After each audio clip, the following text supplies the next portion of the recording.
Daniel Perl कत्ल case के मुलजिम अहमद उमर शेख को डेथ सेल से फौरी तौर पर निकालने का हुक्म। सुप्रीम कोर्ट की रिहाइश के लिए रेस्ट हाउस में इंतजाम करने की हिदायत। मुलजिम को फैमिली के साथ रिहाइश ट्रांसपोर्ट की सहूलत भी फराहम की जाए। अदालत की उमर शेख को 2 दिन तक जेल के अंदर आरामदेह माहौल में रखने की हिदायत। केस की समाअत गैर मुअय्यना मुद्दत के लिए मुलतवी।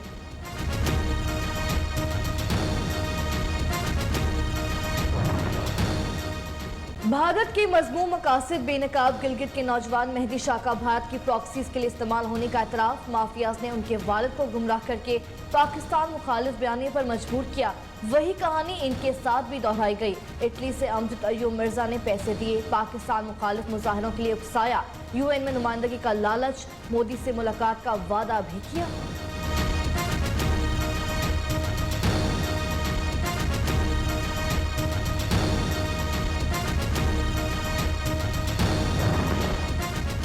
भारतीय शहरी कहते पुलवामा वाकया मोदी ने खुद करवाया। आज भारतीय फौजी मोदी के जंगी जुनून को बेनकाब कर रहे हैं। गवर्नर पंजाब चौधरी सरवर का कहना है कि मोदी की क़यादत में भारत दहशतगर्द मुल्क बन चुका। पाकिस्तान भारत दहशतगर्दी के साथ खड़ा है।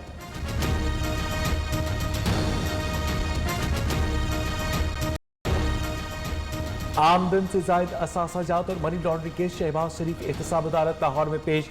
नैब कयामत तक मेरे खिलाफ करप्शन साबित नहीं कर सकता।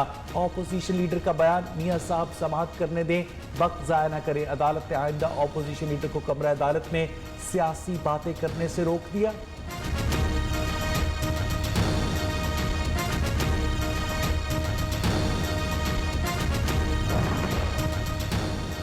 पीडीएम अपने बयानिए पर कायम है और रहेगी। रहनुमा मुस्लिम लीग नून शाहिद खान अब्बासी कहते हैं पेट्रोल पर लिया जाने वाला टैक्स किसकी जेब में जा रहा है। अशियाए खुरोनोश की कीमतों में इजाफा हुआ, हुकूमत क्या कर रही है। जिस मुल्क में इंसाफ ना रहे वो नहीं चलता। पार्लियामेंट आज मफलूज है, वहाँ आवाम की बात नहीं हो सकती।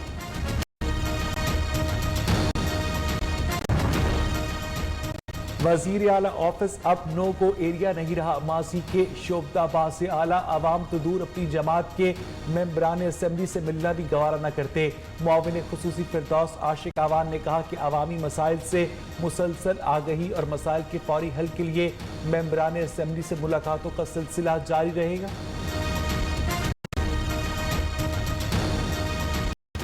इस्लामाबाद में जराइम में इजाफा, एक माह में 40 से जायद वारदातें, 9 गाड़ियां 32 मोटरसाइकिल चुरा ली गई। नकब जनी की 13 वारदातें, एक माह के दौरान एक पुलिस अफसर फायरिंग से जख्मी, एक हेड कांस्टेबल शहीद हो चुका।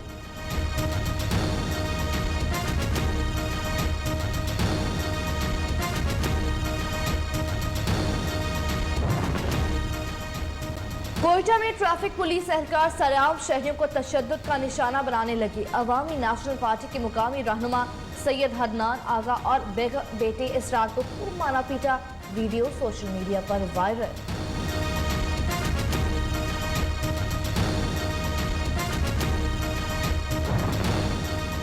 फैसलाबाद में लड़की की सहेलियों पर फायरिंग का मुकदमा दर्ज। थाना साहियावाला ने मकतूला के भाई की मुद्दत में कत्ल समेत दीगर दफात के तहत दर्ज किया।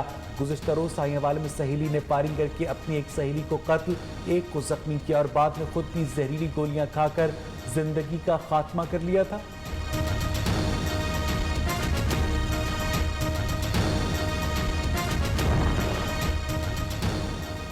पाकिस्तान में कोरोना से अमवात का सिलसिला न थम सका। मजीद 63 अफराद जान बहक।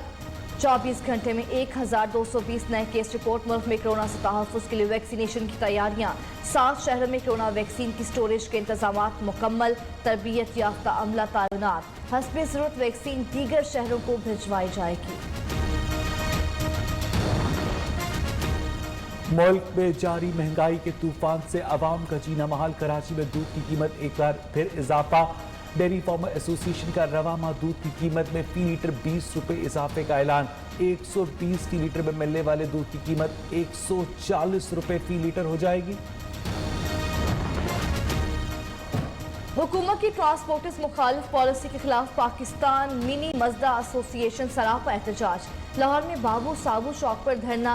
शाहराह ट्रैफिक के लिए बंद कर दी गई। दीगर शहरों से काफिलों का आमद का सिलसिला भी जारी। लाहौर के इलाके चाहमीरा के 16 साल फारूक अहमद को लापता हुए 15 बरस बीत गए, बेटा लौट के न आया। इंतजार में बूढ़ी मां की आंखें पथरा गई। शुमाइला बीबी का कहना है कि बेटा सितंबर 2005 में घर के काम के लिए निकला, लौट कर नहीं आया।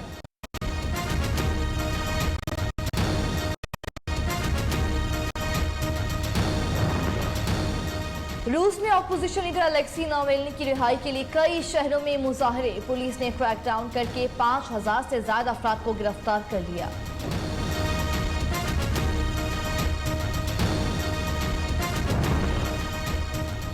अमेरिका के मशरकी साहली इलाकों को बर्फानी तूफान का सामना। न्यूयॉर्क में 2 फीट तक बर्फबारी मुतवक्के, इमरजेंसी नाफिज। अमेरिकी महकमा मौसमियात के मुताबिक वर्जीनिया से मेन तक तेज हवाओं के साथ बर्फबारी होगी। बॉल फाइट, एक दूसरे पर बर्फ के खूब गोले बरसाए।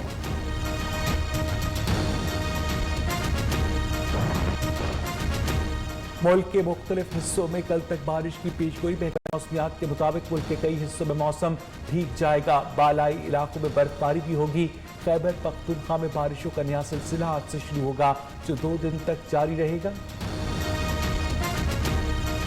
मैदान में एंट्री पे अपनी पहली प्रोडक्शन 12वां खिलाड़ी का सोशल मीडिया पर ऐलान कर दिया।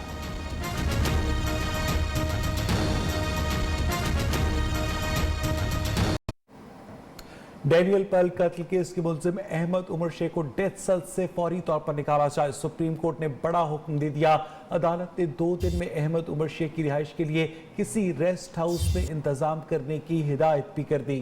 अदालत की जांच से कहा गया है कि मुलजिम को फैमिली के साथ आरामदेह रिहाइश और ट्रांसपोर्ट की सहूलत फराहम की जाए। अहमद उमर शेख को रेस्ट हाउस में बाहर की दुनिया से रसाई की सहूलत ना हो, उसे सुबह से शाम 5 बजे तक फैमिली से मुलाकात का वक्त दिया जाए। मोबाइल और इंटरनेट की सहूलत ना दी जाए। सिंध हुकूमत अहमद उमर शेख की फैमिली की रिहाइश का भी इंतजाम करे। कश्मीर डे अहमद उमर शेख को अपनी फैमिली के साथ गुजारने दिया जाए। मज़ीद तफसीलात जान लेंगे जहांजेब अब्बासी से। जहांजेब, कहिएगा अदालती कार्रवाई का अहवाल। सूरत हाल है, एक तरफ एक बेंच ने सुप्रीम कोर्ट के एक बेंच ने उमर सईद शेख समेत तमाम मुल्ज़मान को बरी करने का हुक्म दिया था, तो दूसरी जानिब एक और बेंच ने इसी हवाले से एक केस पर समाअत की सिंध हुकूमत की अपील पर। सुप्रीम कोर्ट ने अब ये कहा है कि उमर सईद शेख को जो है वो रेस्ट हाउस में रिहाइश का उनकी बंदोबस्त किया जाए, लेकिन उनकी जो शहरी आज़ादी है यानी कि उनकी नकलो हरकत है उसके ऊपर पाबंदी आयद कर दी गई है। हालांकि कॉन्स्टिट्यूशन ने राइट्स दिए हुए हैं कि हर शख्स को ये आज़ादी हासिल है कि वो अपनी मर्ज़ी से जहाँ चाहे जाए। दूसरी अहम बात इस मुकदमे में हमने ये भी देखी है कि 18 साल तक उमर सईद शेख जो है वो जेल में रहे हैं। इस पर वफाकी हुकूमत का मौक़िफ़ जो है उन्होंने गैर महसूस अंदाज में सुप्रीम कोर्ट को ये बताने की कोशिश की कि जैसे शायद हुकूमत के ऊपर अमरीकी दबाव है बहुत ज़्यादा, और अमरीकी दबाव के पेश नज़र जो है इस मामले को अगर सुप्रीम कोर्ट ऑफ पाकिस्तान ने इन मुल्ज़मान को इस तरह से रिहा कर दिया तो बहुत ज़्यादा पाकिस्तान के ऊपर आलमी दबाव जो है वो आ सकता है। अब सुप्रीम कोर्ट ने ये कहा है कि रेस्ट हाउस का बंदोबस्त किया जाए, और जो कॉन्स्टिट्यूशन ने जो गारंटी दी है आज़ादाना नकलो हरकत की उसके ऊपर ये कहा गया है कि उमर सईद शेख जो है वो अपनी मर्ज़ी से आवाम में नहीं जा सकते। लेकिन तफसीली फ़ैसला आएगा तो ये बात वाज़ेह होगी कि क्या वो उमर सईद शेख जो 18 साल तक जेल में बंद रहे थे उनको अब क्या एक दूसरे मरहले में नज़रबंद तो नहीं किया जा रहा, लेकिन ये जब तफसीली फ़ैसला आएगा तो उसमें वाज़ेह होगा। जस्टिस उमर अता बंदियाल की सरबराही में 3 रुकनी बेंच ने इस अहम केस की समाअत की। 2 समाअतें इससे पहले इसकी हो चुकी हैं। गुज़िश्ता समाअतों के ऊपर वफाकी हुकूमत का ये मौक़िफ़ था कि ये मामला इंतहाई संजीदा है और ख़ास तौर के ऊपर जो है वो आलमी दबाव आ सकता है। ताहम इसके ऊपर कोर्ट का ये कहना था कि हमने इस मामले के ऊपर जो है वो एक ठीक है, ये मामला इंतहाई संजीदा। जहांजेब अब्बासी आप इस बारे बता रहे थे, आपका शुक्रिया।